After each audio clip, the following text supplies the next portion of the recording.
Good afternoon, everybody. My name is Matthew Castaneda. I am the host of the new podcast show, the MCast. I'm really excited to, start this new podcast series. I'm someone who's young but has experienced a lot in politics in both grassroots, recruiting new people for the generation that's fighting for the conservative and liberty movement, people advocating for small government and constitutional principles. To follow me on social media, I have iTunes, SoundCloud, Spotify that this is going to be on. I also have an Instagram page at @the_MCast, and my Twitter is the MCast Podcast. And for my first episode, I'd like to introduce my first two guests on the very first episode.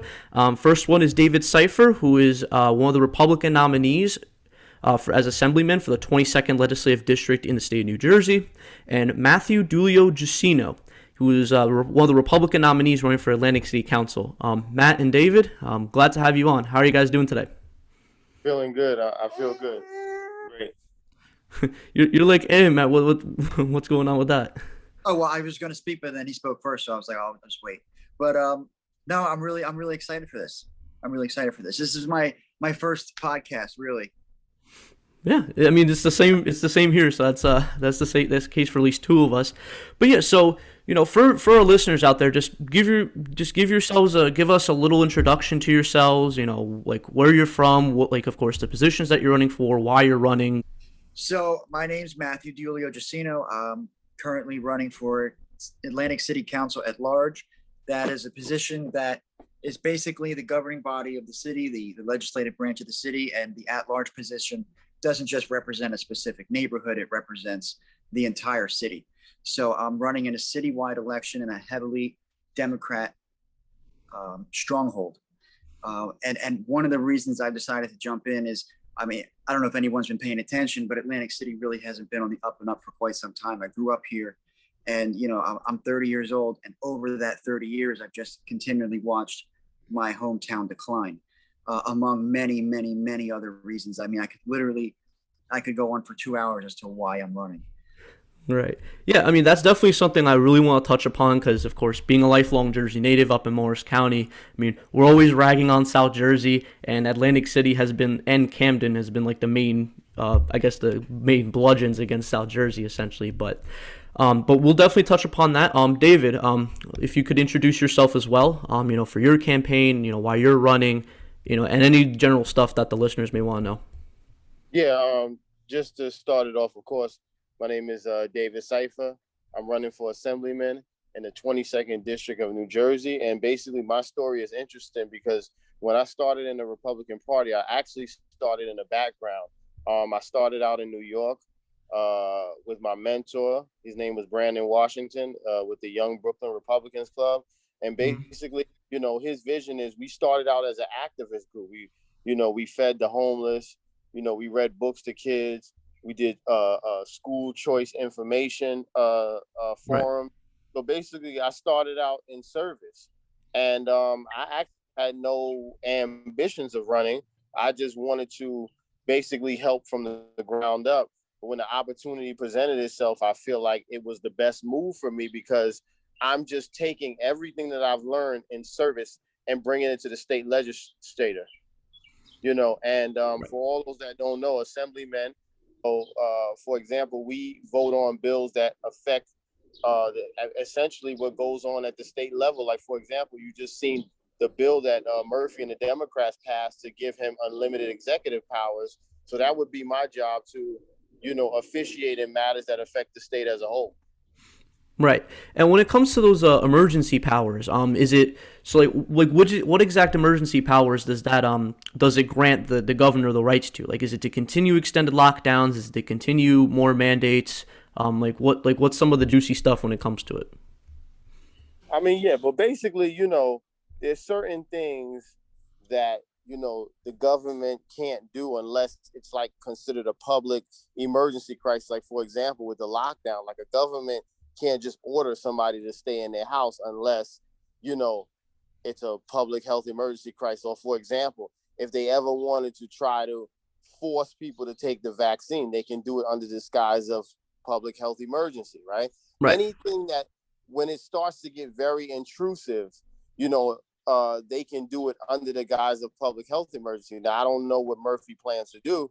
I'm not in his head or on his team, but basically he has a lot of free reign under the guise of public health emergency, and it's a very slippery slope. Yeah, absolutely, through the emergency orders. I mean, you've seen a lot of public colleges, universities. My alma mater, unfortunately, Rutgers University, they were one of the first public colleges, not just in New Jersey, but in the entire country, to impose a vaccine mandate.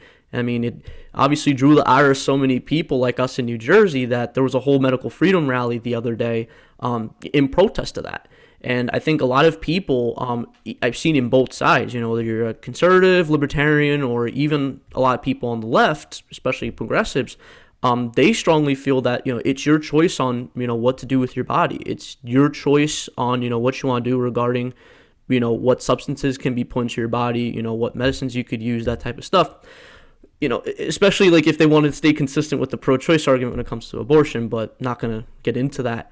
I guess transitioning over, you mind if you guys explain a little bit more about the areas you're running in, like in Atlantic City. This is where I wanted to bring up the Atlantic City, because safe to say it's not exactly the the most integral place, or the city with the most integrity politically speaking. So I'd like for you to touch up upon that a little bit, Matt. Just please tell me what's exactly going on with Atlantic City. What's going on over there? This started under the Christie administration. The state passed a bill that basically took control over the city. So our governor, I'm not our governor, our mayor and our city council is really at this point, they're just a figurehead. All of their decisions have to be pre-approved and finally approved by the state. We have a state, forget what they call them, state observer that approves everything that we do. And the problem is that they didn't even say it's because of the corruption. Their initial excuse was that the city was fiscally irresponsible. We were, I don't know the exact number, it was around $110 million in debt when the state took over. We're in excess of, now the state's taken over the last 5 years, and we're now in excess of $550 million in debt. Then again, the state doesn't have show the best example, because they're also billions of dollars in debt themselves statewide. So not exactly the best example. Right. And, from the beginning, going back to, even before, but going back to the late 70s when the casino bill was passed and we were allotted legal gambling, the whole promise was, these casinos are going to come in Atlantic City, the residents are we're all going to have jobs. Nobody will have to pay property taxes because there's going to be so much tax revenue. We have $154 million a year in luxury and parking taxes alone. Jeez. That 100% the state takes. We don't see a penny of it. Which is why Atlantic City has some of the highest property taxes in all of South Jersey. It's ridiculous. And it's at the point now where less than 25% of our residents even own their homes. So that creates another issue where 75% of the people don't pay taxes, although when you pay rent, your rent is based upon, the amount that the landlord has to pay in property taxes. They don't see that directly. Yeah. So the majority doesn't even look at it, and it just continues to become unaddressed. And it further pushes poverty. And I just want to get back to Governor Murphy real quick. What he did really reminds me of, I don't know if you've seen the movie Revenge of the Sith. Yes. But the Senate, the Senate grants these emergency powers to the Emperor Chancellor Palpatine at the time, yeah. Well, actually, he doesn't become emperor yet after. But really, when you look, it's not about public health. It's about consolidating power. If you look at what he did with his power, the first thing he did was postpone all the evictions until January 1st, 2022.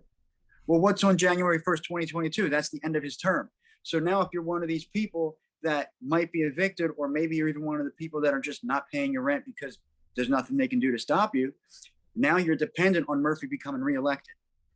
So it's really sickening. It's really sickening what he's doing. Yeah, especially using people to, exploiting them for their own political power, their own political gain is definitely an alarming thing indeed. And, unfortunately, while it's still happening on the Murphy administration, it's been going on in the state for a very long time. This type of stuff was happening under Corzine. It was happening under Florio.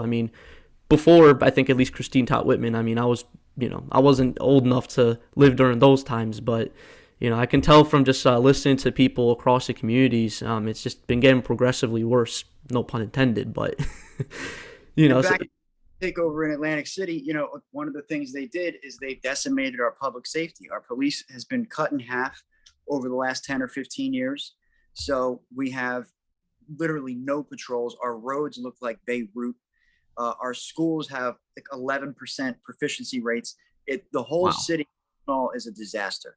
It's a disaster. It's going downhill. There are a lot of developers that are interested in Atlantic City, but we have this backroom cronyism, headache-inducing permit process where if you want to get something done, you got to grease all the palms. You got to and some things are by the city council, some things are by this organization called the CRDA, other things are, and it's all overseen by the state.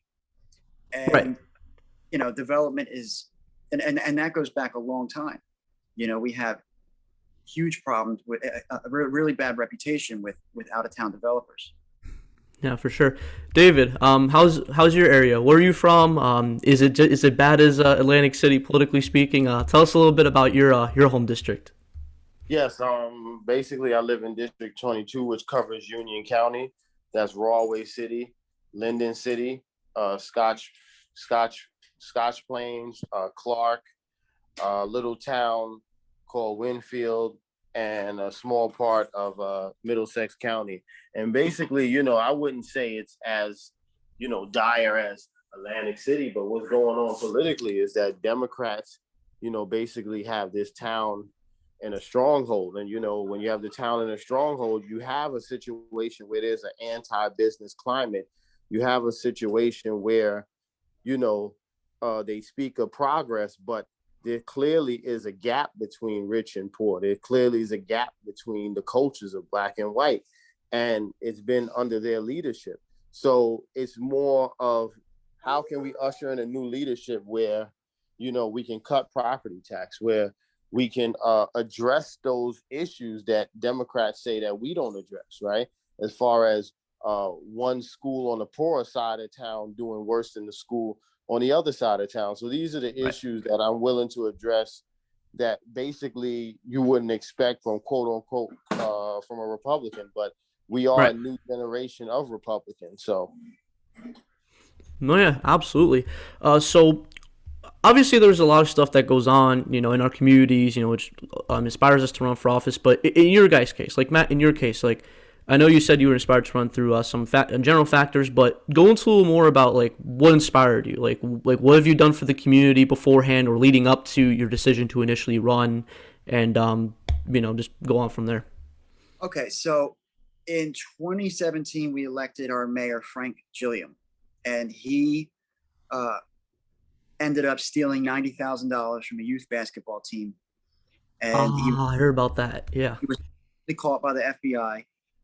In late 2019, he resigned for mayor, and they appointed our city council president, Marty Small, as the interim mayor. And so there was still 1 year left on his term. So last year we had a special election basically for a 1 year term. And in between that election and Marty taking office, we also had an effort to change the form of government from it to a city manager form of government. Right. So that would have basically been, we currently have 6 wards and 9 people on our council. We have 6 council people that represent each ward, and then 3 at-large council. So the change of government would have changed us from 6 wards to 5. We would have elected 5 council people, and those council people would then choose our mayor. And that to me was, I understood, because they got the petition got a lot of signatures because people just went around, hey, you want to change the government? People are like, oh yeah, they signed it. Yeah, that's probably the most blatant form of voter disenfranchisement you could possibly imagine. We don't even get to pick our leader anymore. And, the city council, the individual neighborhoods, I mean, these are places that are determined by 300 or 400 votes, and they're very easily weighed. And with the outside money and the outside influences, it would have solidified a form of the state takeover for all of eternity. So that was a huge red flag for me. That was when I was like, okay, the people of Atlantic City want to change. This isn't the way. So even the Republicans and the Democrats in Atlantic City, we actually came together to oppose that, and we beat it with 80% of the vote, because we had a special election in May, because it made it onto the special election ballot. That's a pleasant surprise. Yeah. So we beat it with 80%. That was really good. Fast forward, you had the George Floyd incident, which is a very, very unfortunate incident. So that happened, I believe, on a Tuesday, and we had protest here the following Saturday. Now, in those 5 days, it became very apparent what these protests typically ended up becoming. And our city did absolutely nothing to prepare for that. You know, they treated it like it was some kind of joke. Mostly peaceful protests, right? Well, the police were out there mocking the protesters. They were laughing at them, and it ended up becoming a full-scale riot. And they destroyed the entire walk. They smashed up windows. They did all this stuff.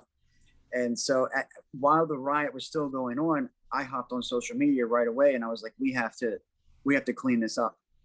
We have to clean this up, because, you know, unfortunately, that's very typical of what happens in Atlantic City. You get the city leadership that makes a mess, and the residents get stuck cleaning it up. So that's what we did. I got over 150 people to come out, and we had the city clean by 10 a.m., 10:30 in the morning the next day. And so that really awesome. Jump started me in getting to know a lot of local people. And just from that alone, people were coming up to me and asking me to run. And I had already thought, so I'm in recovery from addiction. And, you know, I'd always kind of had in my mind, like, okay, you know, considering I have such a crazy past, you know, the idea of running for office is probably like not that great right now when I have all this baggage attached to me. So originally I was going, you know, I enrolled in college. I studied addiction counseling, and I was going to do that for a couple of years and then maybe throw my hat in the ring. But it just got so bad that I was like, I don't know if we have the time for all that. Yeah. So, you know, I put the whole addiction thing on hold. Actually, now I'm back in that field. I'm working in a detox facility. That's awesome, though. God bless. Honestly, it's a very important thing to do. I mean, anyone could say this about their state for the most part. You know, that we have, you know, a significant drug problem, especially when it comes to the opioid crisis. When it comes to, you know, I guess, you know, similar medication that people can easily get addicted on. So, you know, like, what's been your experiences like that so far? Like, have you dealt with a lot of people that have been struggling with addiction personally, or you just done it through your job? Like, what's been your experience? I was just at a funeral for a friend of over 10 years, not last Sunday, the Sunday before. I'm sorry. Yeah. And, you know, it's almost every other day, at least on Facebook, I'm seeing acquaintances pass away, family pass away, all from this issue that, you know, Chris Christie put a lot of money into, but it was really just a bid so he could go for president, because it's really not being addressed. It's really not. And we have a needle exchange program here in Atlantic City, and the current city council, actually the Democrats, completely oppose it, and they want to close it. And I think you know, in my day, I was a client there, and they also don't just provide clean syringes, they provide Narcan. And I saved 3 lives with the Narcan that place provided me. And those people save additional lives as well. And those people are all still alive today. 2 of them are in recovery now and have completely turned the tables around. You shut that place down, those people are dead. You know, and when someone dies from addiction, that stops them from ever having the chance to recover. And that's one of the big problems with the entire model for treatment we have. It only has a 6% success rate, which is a huge reason I'm doing this, because I really support, at minimum, they do the decriminalization of certain psychedelics for medicinal use. You know, John is putting out study after study with success rates that blow 6% out of the water, like 50%, 80%. I mean, nicotine nicotine's the most addictive substance we know of. Yeah. And they just put out a study that 1 5-gram dose of psilocybin mushrooms, an 80% success rate in one day. Wow. Someone get Joe Rogan on this podcast then. Oh yeah. That's what I want to do. No, it's fantastic. Yeah, David, like what's some other stuff, just move on to David right here.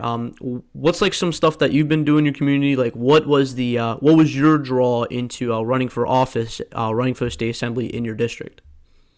Yeah, as far as stuff I've been doing in my community, like I said, I've been doing, basically what I was doing since the beginning of the Republican Party. We just did a financial literacy program. We help kids, we help the homeless. So it's just stuff that I've been doing from the beginning, since before politics. But the difference is with politics, now we have the ability to change people's lives, and in the process, reimagine how we look at the Republican Party. Like me and Matthew has many conversations.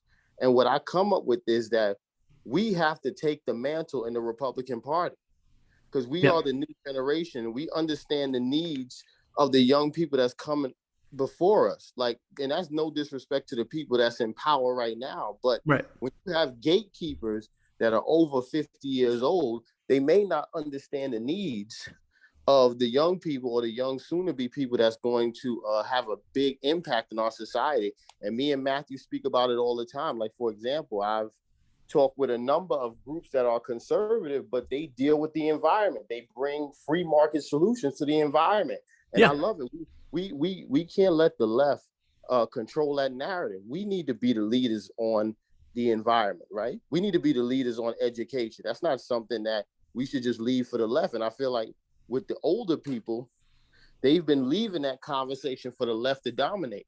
And it's created this vacuum where, oh, that's a left issue. It's not a left issue. The environment is a right issue. Yeah, and that's why, like, especially when I talk to people who see education or healthcare or other issues like that as a priority, like, oftentimes they don't, like, they're either not right wing or at least not conservative or for, less government on that issue, solely because of the fact that people on the right don't address that issue at all. Like you said, like, it's a left wing thing, it's a liberal talking points, but unfortunately, I mean, that's what led to a lot of the colleges, universities, and unfortunately even public schools now, where there's a complete political bias towards one way. And I think we all know which bias that is. I mean, I personally saw this at Rutgers Newark. I mean, just to put into perspective, there was no college Republicans chapter at Rutgers Newark. There was none. When I used to be at Young Americans for Liberty as a state chair, well, actually even before that, I was the founding chapter president of the Young Americans for Liberty chapter. I mean, there was something going on before, but when I got there, it was dead. And there was literally, like, all the political clubs were either college Democrats, I think it was DSA, and like some student workers union or something. I mean, it's not technically political, but they're always advocating for, like, everything is a human right, free everything, free benefits, that type of stuff. But so it's really been an endemic issue, and there's been some organizations that have been starting to finally touch on those issues. Like when it comes to the environment, the American Conservation Coalition, not exactly an advertisement by any means, but I have good friends that work for the ACC. They've been starting to provide free market solutions or limited government solutions when it comes to the environment. And of course, whether you agree or disagree on the approach, I mean, some have proposed carbon dividends to try to place a value on carbon emissions. They've tried to, promote other alternative forms of energy. I know usually the left wing's talking point when it comes to the environment is, wind, solar, get rid of fossil fuels entirely, by 2030, 2040, or whatever their goal is. But there's also better solutions when it comes to that. And not to get too much into weeds about it, but I'm someone who, personally for me, my opinion, I'm someone who's very pro-nuclear. And of course, people always think of stereotypes like, oh, Chernobyl, oh, 3 Mile Island. But, and like they say they're pro-science, but they don't realize that when it comes to nuclear energy, science is always adapting. They're always finding ways to, better, maintain like the nuclear reactors, prevent it from spilling or causing an accident. And it's like the chances of a nuclear accident is much lower than even a plane crash. And we already know how rare that is. So again, not to just make it about a whole environmental topic, but there's a lot of issues where, even people on the left will admit that, yeah, like nuclear is actually a much more viable option. It doesn't cause as much pollutants. It doesn't produce as much waste as like solar panels. I mean, what do you do with the solar panels? Once they're used up or broken, right? So, but again, not to get too much into the weeds of it, but you guys mentioned that you're both running in very Democrat areas. I mean, Atlantic City is obviously very blue. In fact, dare I say, is the only reason why Atlantic County is even relatively blue. And of course, David Sypher in your district in Union County, also very blue. In your district, I believe it was about 65% of the population in that district, or the voting population, of voted for Hillary Clinton in 2016.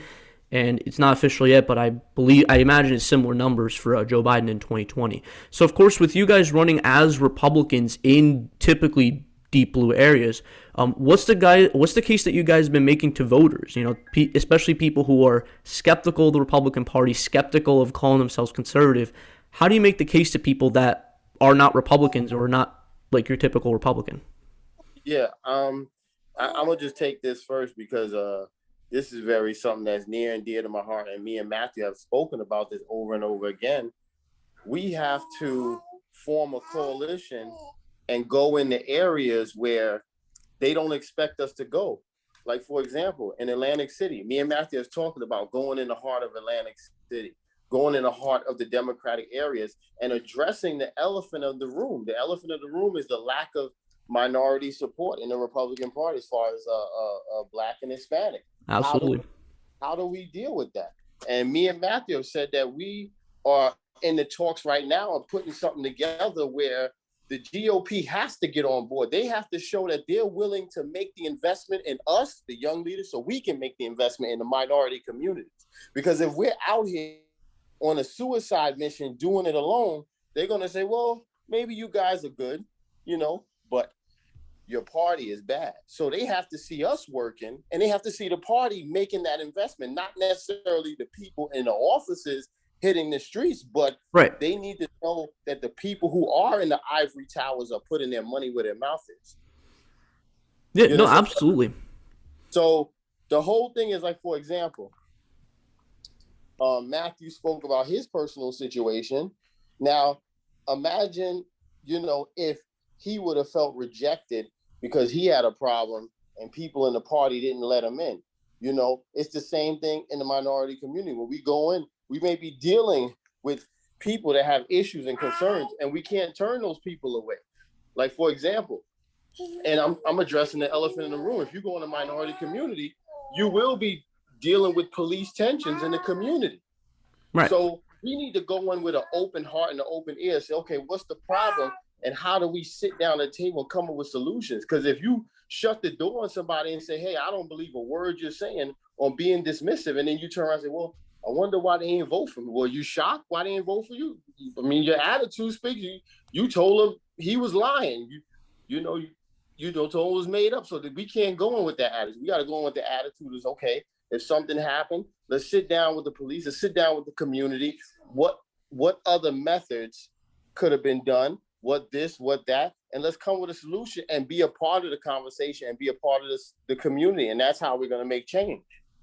Yeah, absolutely. And that's what we saw as a problem, like in urban areas, especially in New Jersey. It's not that they're just, deep blue politically, but it's like Republicans don't make an effort. Like, I was looking through the election results. I mean, as of this recording, the New Jersey primary was last night. So, of course, congrats to Matt and David Sypher. Should have said earlier, congrats on, winning the respective nominations for the Republican primary. But there was a lot of towns, like in Dover or Newark or, like name any deep blue town. 8 or 9 to 10 out of those towns don't have any Republicans that bother to file a run.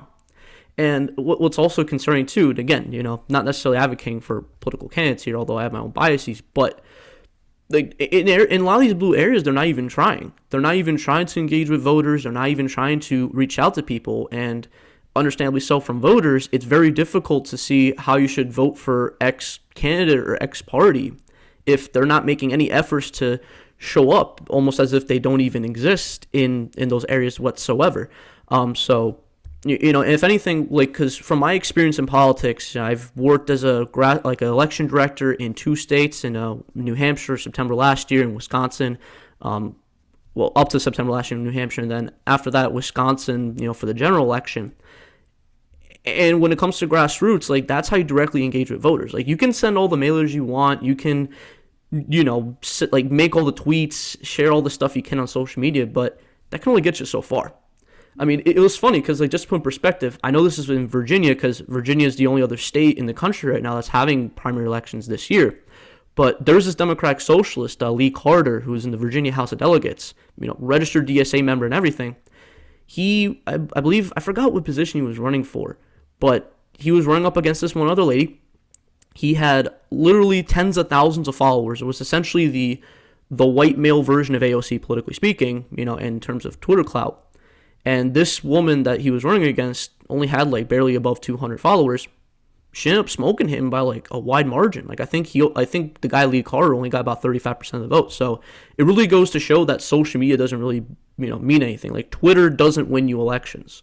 Social media doesn't win you elections. Grassroots, knocking doors, making calls, reaching out to people in your district, it is what does. And that's what I did. Like I've literally knocked on thousands of doors over the course of those few months, and all 6 of those candidates are successfully elected and got elected to state legislatures, in New Hampshire and Wisconsin, respectively. So, and like you said, David, just to touch on your point, this is a question for both of you, of course. Obviously, as you guys as conservatives, as Republicans, you always got to learn to adapt. And oftentimes that might mean ideologically as well. Like, do you see yourself like when it comes to any issue, do you guys see yourself having a different take or having a different approach to certain issues compared to your stereotypical cookie cutter, older white age Republicans? Yeah. So, and again, as you guys, I think it was David that touched upon this earlier. Of course, as Republicans, you guys always got to adapt, and as conservatives. So, like, what's been your approach? Like, do you see yourself having different ideas or different viewpoints to certain solutions or issues compared to mainstream or stereotypical Republicans? Absolutely, yes. Unequivocally, yes. I mean, number one would be cannabis legalization. I made it very clear to a lot of Republicans in 2017 here in New Jersey that if we opposed cannabis legalization, we would lose. And we did. I want to get back to something David mentioned regarding the minority communities. There's this idea or this ethos out there that, the Republican Party is racist or that the Republican Party doesn't care about minorities. And, I know the history of the Republican Party. The Republican Party was founded as the anti-slavery party. The first, right. I think, 20-something Black men elected to Congress were Republicans.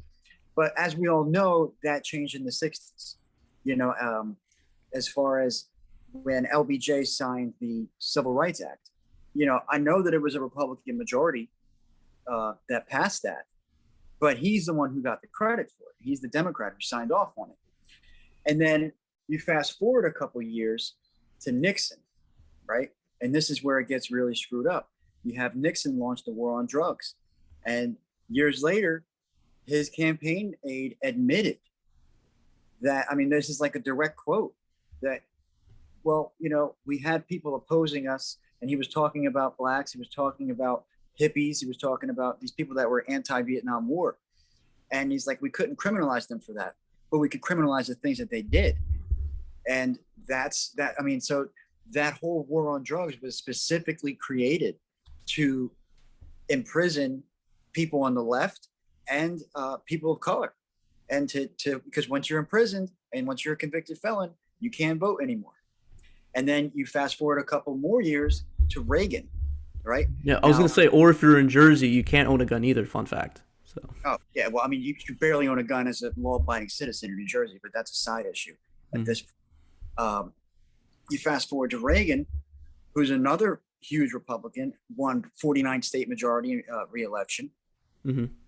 And, a lot of Republicans praise him because, a lot of people made a lot of money in the 80s.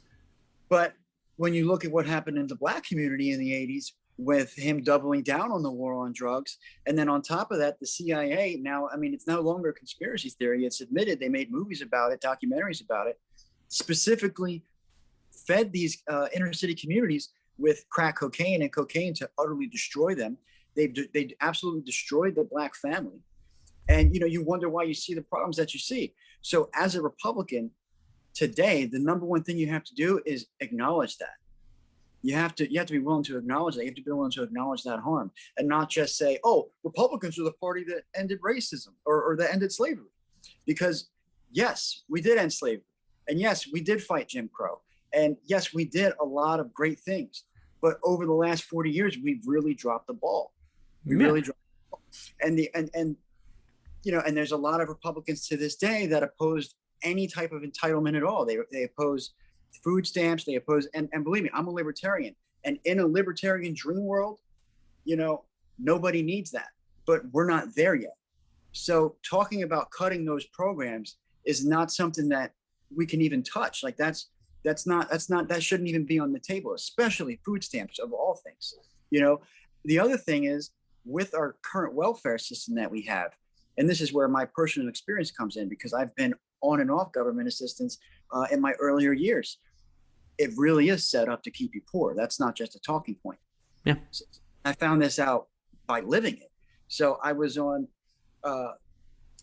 assistance, and they said, "Matt, so it looks like you qualified to have free rental assistance. We'll pay your rent for you for the next 5 years." And I was like, wow, years? That's incredible. And I was thinking, like, all the stuff I can do in 5 years. I was like, I can get financial aid. I can go to college. I can turn my whole life around. This is great. But you want to know what happened when I started college? They kicked me off the program, because it turns out if you actually do anything to improve your lifestyle or try to get upward mobility, you're cut off. Mm-hmm. So either you go full on government dependent or not. It's an all or nothing system that's completely set up with zero nuance and zero plan actually giving anybody a stepward up. It's really set up so that you keep voting for that certain party that's going to keep giving you more benefits, because at that point you need it.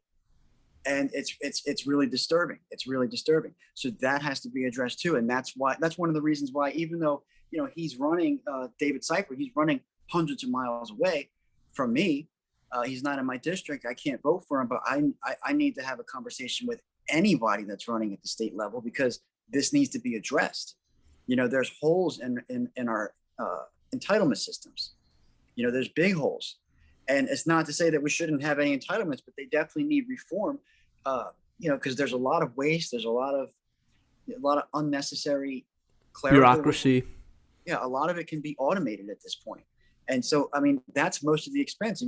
And that goes at like every level of government. You look at our school systems, the majority of the money is being spent at the administrative level. It's not going to teachers. It's not going to students. And so this is why I'm building partnerships with everybody I can throughout the state. But yeah, so the war on drugs, the harm from it, that has to be addressed. It has to be acknowledged. And that, you have to really be genuine in saying, like, I'm not about that. I'm not about that. This is why I support, I'm very libertarian. And the idea is, there's a lot of people that would be like, oh, Republicans are against drug. Well, really, conservative, what does conservative mean? What are you conserving? Well, I'm conserving the principles laid out in the Declaration of Independence and the principles laid out in the Constitution. And nowhere in that does it say anything about the government having the authority to regulate what you can and cannot put in your body. Right. Period. And it's a limited government position too. That's why, especially as someone who is of the younger generation, of course, I put myself in a similar political field as yours. Especially through my activism, but I always felt that was like an interesting inconsistency, especially about, Republicans, and one to advocate for principles of limited government. It's like, well, the war on drugs is not exactly limited government. Keeping people criminalized or, not allowing people to recover through, harsh sentences for, mere drug possession, especially if they're not dealing. It's definitely very much an issue. And I always found that as an inconsistency. And I know friends that, like with yourself, I know people that have been addicted. I know people that have gotten into hard drugs. And sometimes, like, it's not even their own fault. It's done through, bad influences, like being in the wrong crowd. And, frankly, these are people that deserve a second chance at life.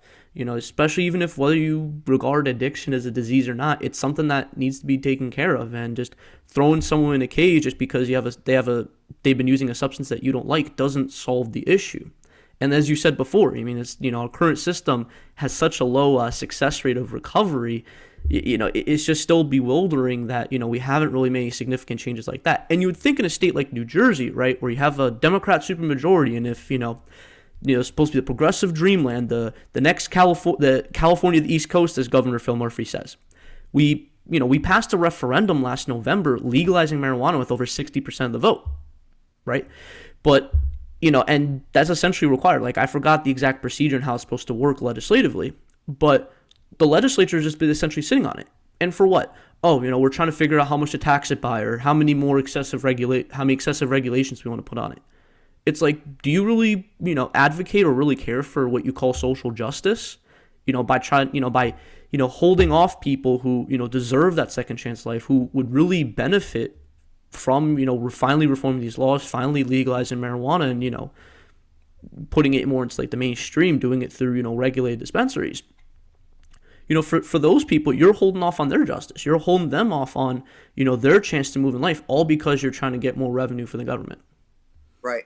And that's, I just gave a speech about this outside of City Hall, because they held a public forum regarding, because Atlantic City has opted into the cannabis industry, even though our mayor originally opposed it. He Right. claims to be morally opposed to marijuana. Those are his words. And, I gave a speech where I said, we have to pass a municipal home grow, because, we live in the Garden State. Number one, you should be able to grow your own pot. If it's legal, it's legal. Yeah. I don't like the idea of, corporatism and cannabis really just, in my mind, they don't mesh. They don't mesh. As well as the state is sitting on it. They're taking a lot of time to say, oh, well, we don't know who we're going to give licenses to and how it's going to work. I'm like, it's very simple. You go in the law book, you go in the records, you find out who's been hurt the most by our cannabis laws, and you ask them if they want a license first. Because it's just compensation, if you ask me, because the whole law was illegitimate to begin with, in my opinion. So that's something that should be moved on. That's a form of reparations that I'm fully behind.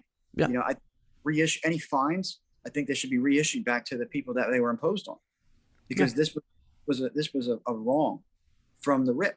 And especially when you look into what happened with cannabis criminalization and William Randolph Hearst, speaking of Joe Rogan, it was all political. It had nothing to do with, it was all a lie from the beginning, from reefer madness all the way up until when I was in 7th grade and the DARE people came in and said, you're going to die if you smoke this evil plant. And yep, I remember those too. Mentality is another contributor to the addiction we have today, because here's what happens. Because when I went with these DARE programs, they never talked about prescription pills. They never talked about opiates. They said marijuana was an evil plant. It's going to put you in a gang, and ecstasy is going to put holes in you. The gateway drug. Yeah. So here's what happens. Someone ends up eventually smoking cannabis, and nothing bad happens. And they say to themselves, oh, wow, everything I've taught about this was a lie.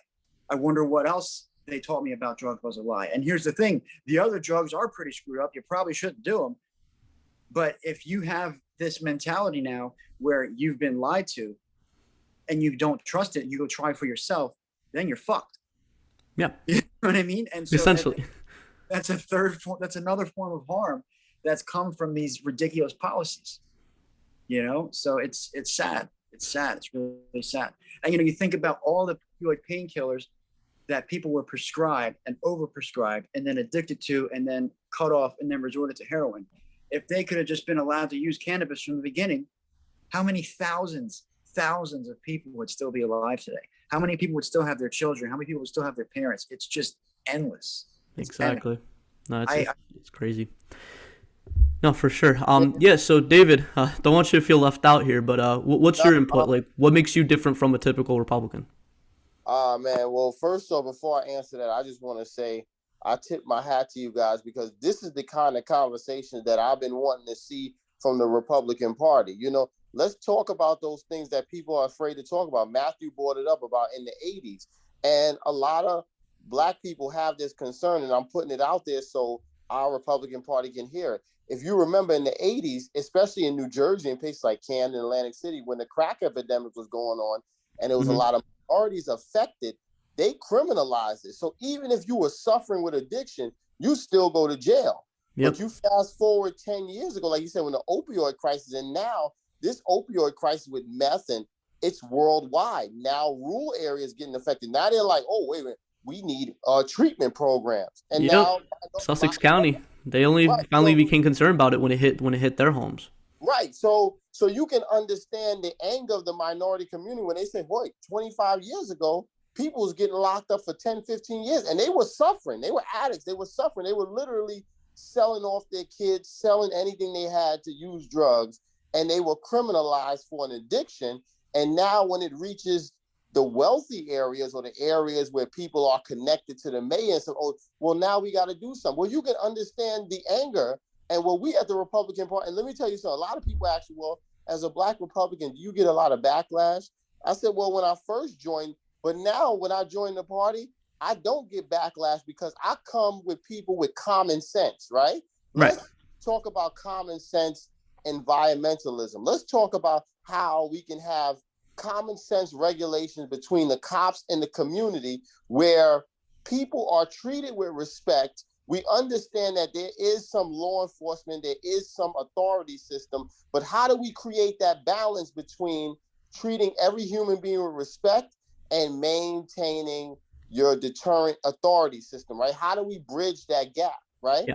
And how do we best handle those tense situations where people's lives can be in danger? How do we use the most amount of force and try to make it non-lethal at the same time? What are our options? These are the things that we have to talk about. Now, I'm not in the state legislature already, so I'm not going to lie and tell you I have all the answers, but the start of the conversation is important for the Republican Party.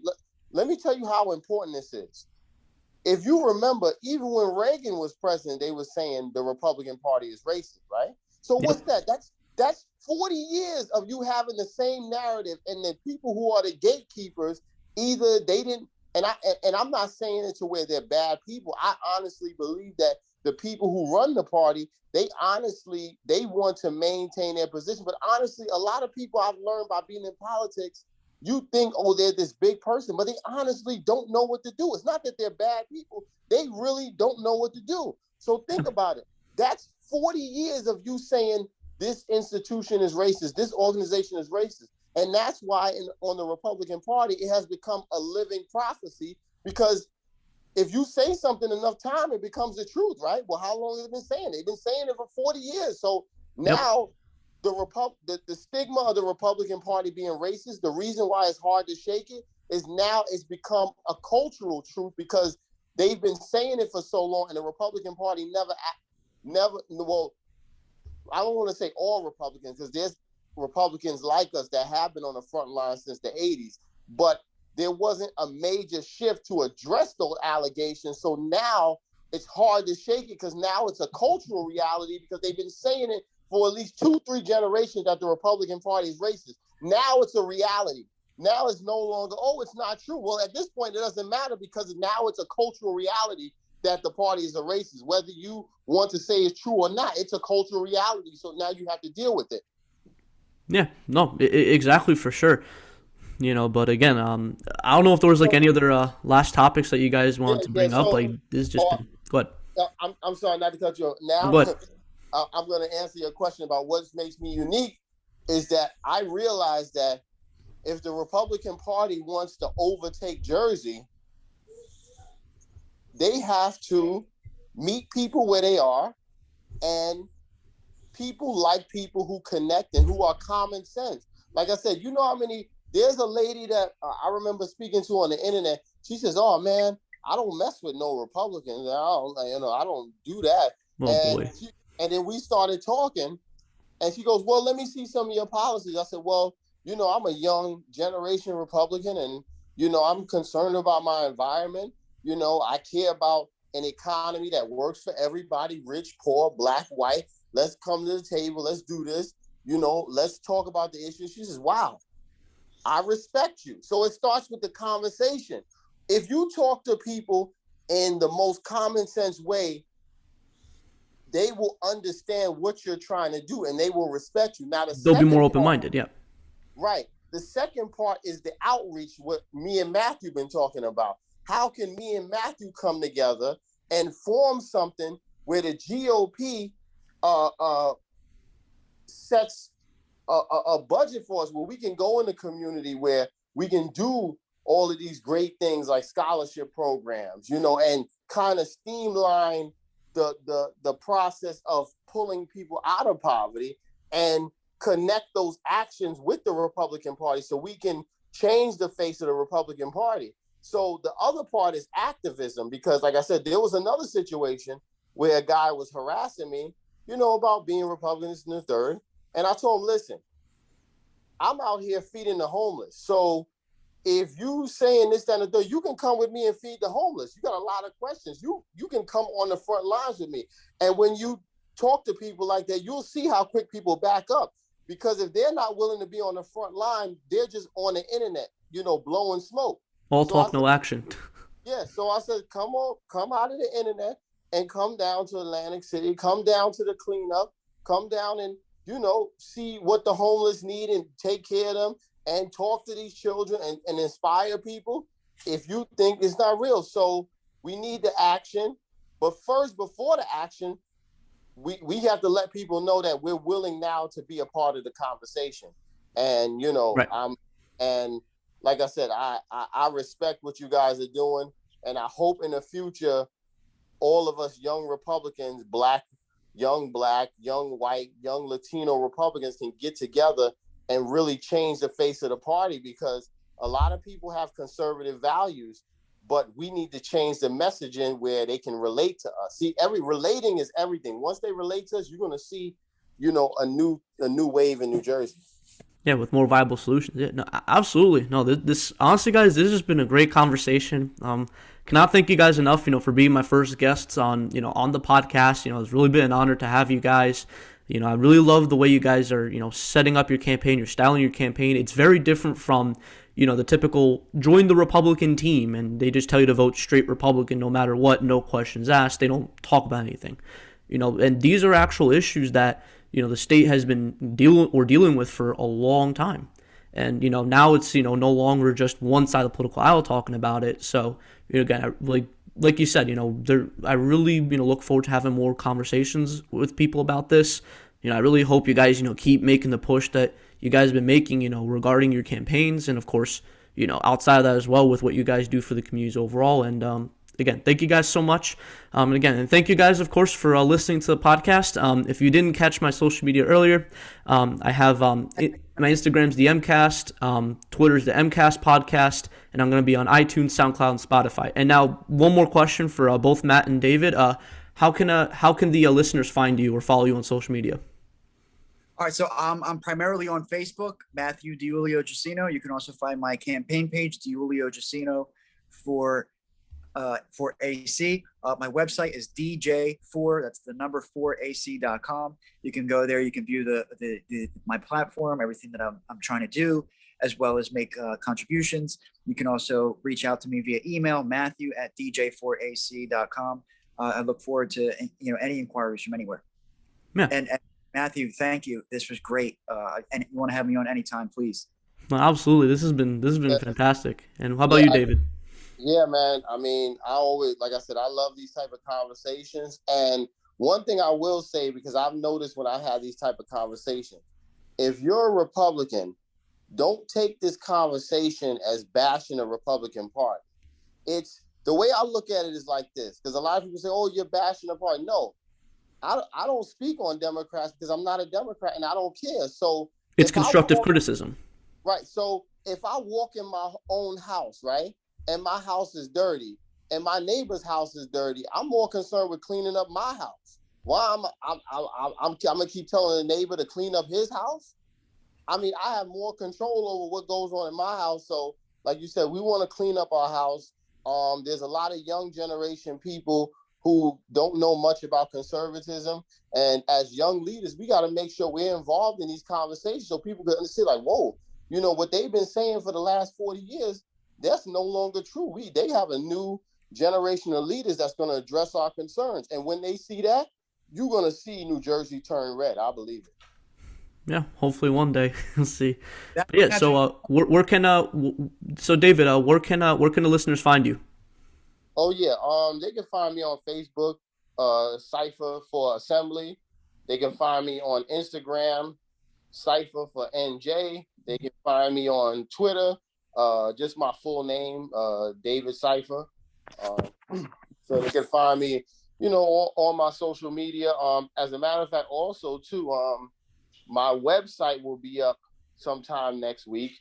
So that more than likely that'll be uh Sypher for NJ or Sypher for Assembly, or either that or a combination of LD22. So I'm Okay. definitely I'm definitely providing all avenues of medium where people can reach me. But my Facebook is open, like I said, Sypher for Assembly, Sypher for NJ, Instagram, Twitter, and you look me up. Yeah, absolutely. And to conclude, listeners, I almost forgot one more thing. I'm also on Facebook. The MCast, is how we have a Facebook page up and running, and I also have a Patreon set up. So if you want to contribute to the show, help it keep it running, help me get more guest speakers on. That would, like, even the smallest of contributions, would mean so much, and I would thank you in advance for all your support. And also, lastly, if you know of anyone that'd be interested in coming onto the show as well, email the channel, email the podcast at mcastshow@gmail.com. And I'll send you a Google form, of who you are and, what you're running for and all the other fine details. And we'll look to see how we can have you on. But again, lastly, Matthew and David, again, thank you so much for coming on to the show. We'll definitely keep in touch and look forward to speaking with you guys again. all right. All right, brother. Take care. Thank you as well.